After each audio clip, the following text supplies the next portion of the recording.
Hi and welcome to this tutorial. Today we're going to focus on answering the question, what is more important, managing or leading? Depending on the organisation and the particular job you're applying for, a different style of management or leadership may be required. For some teams, a more autocratic style of management may be best. For others, it may be more coaching and mentorship. The role of the person interviewing you is to establish if you're the right fit for their team and their organisation. He or she will be thinking, can I work with you, and do you have the right characteristics to lead a team with a specific challenge? And there are many challenges when leading a new team. For example, it could be brand new, it could be a team that's underperforming, it could be a team with a high turnover of staff, one with low morale and negativity, or it could be a team that's progressing really well. The really effective and standout candidates will understand this, so the important tip here is to understand the challenges before the interview. Contact the employers and see if you can have a meeting and explain the reasons why you wish to meet. That way you can be best prepared and understand if you have the right skills for the job and exactly what the challenge is within the team that you might be taking over. Like all answers, interviewers want to hear examples of how you've managed a team in the past and the approach that you've taken. This will then help distinguish whether you're a manager of a team or a leader of a team. And obviously you'll know exactly what traits you have, but this is why this question is important, to do your homework first and speak to the employers to find out what the challenge is. So let's start with an example of a poor answer and how that would sound.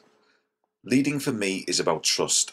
Managing, in my opinion, is about telling somebody what to do, and I would expect much more from my people, and they would expect much more from me rather than just instructing them what to do. Leadership is about providing clear direction, building a positive environment where great results can be achieved. Now, the reason it's poor is because the answer is opinion based. And there's no problems with opinions, but for an actual interview, evidence in the form of an example of how you've managed or led a team in the past is what the interviewing panel are looking for. Again, say no problem at all with the opinion. Everybody's got an opinion and that's fine. But what we're saying earlier in the example or in this whole video is that if you find out what the challenge is, then you're best positioned when you actually come to answer the question. You can give examples of how you've managed or led a team and what that means to you. I say examples are always the most important thing interviewers are looking for. Now for a good example. To answer, remember always to use the CAR acronym. This helps organize your thoughts rather than trying to remember the whole answer. So the C in CAR stands for context, which means what were you doing, where were you working, and what was your role. The A stands for action, which means what did you do, what did you actually implement, and R means result, which is what is the result of the action that you took. So now for the answer. I was given the post of sales manager for a team of 6 salespeople. They were all relatively new and their experience ranged from just 6 months to a year. I was working for an insurance company selling products to SMEs, which consisted of creating appointments and closing deals.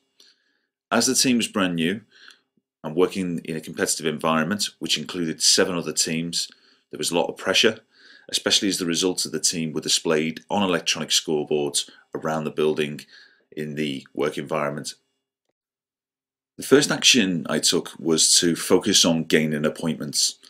As the team was new, they had a lot of fear, they were still unsure of their role, and part of my job as the leader was, instead of managing, was to telling them to get 10 appointments each day. I got involved to support the team. I spent just over an hour with each person. I was on the phone coaching on some calls and making appointments on others.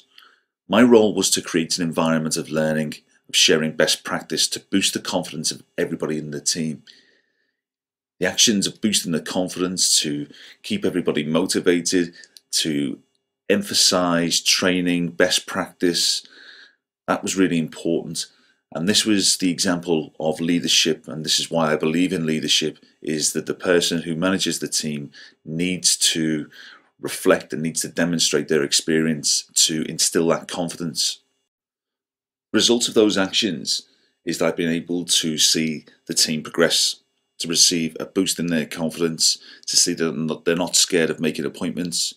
And no other managers did this within the organisation. And this is one of the reasons why our team went from consistently performing 6th out of 7th to being consistently #1 in terms of sales for 11 out of the 15 months. 3 of the team have been consistently #1 on an individual basis. And hopefully what this demonstrates is my attitude to leadership in being involved with the team and making sure that when we're involved in sales that our results are consistent, and this demonstrated by that we're constantly #1. So there's an example of 2 different types of answers, one more opinion based, one giving an example. And again, these examples can apply to anything that you do. It could be in retail, it could be in IT, accountancy, it could be fashion. Whatever it is that you do, you just need to give an example of where you've led a team previously. And that's all interviewers are looking for, is if you can give a clear beginning, middle and end to your answer, then you stand a better chance of being able to convey your message to those people. Again, there's sports examples that can be used in school for those who have limited experience. There are so many examples that you can draw on from the past. Everybody is a led at some point, even in school, college, university. So it really is important to get your message across and give an example. And as I say, hopefully you can see the difference between a poor answer and an answer that just tells a story. Clear beginning, the actions that you took, and more importantly, the result is what happened as a result of those actions. This is kind of the happy ever after, the end of the story, where it proves that your theory has worked.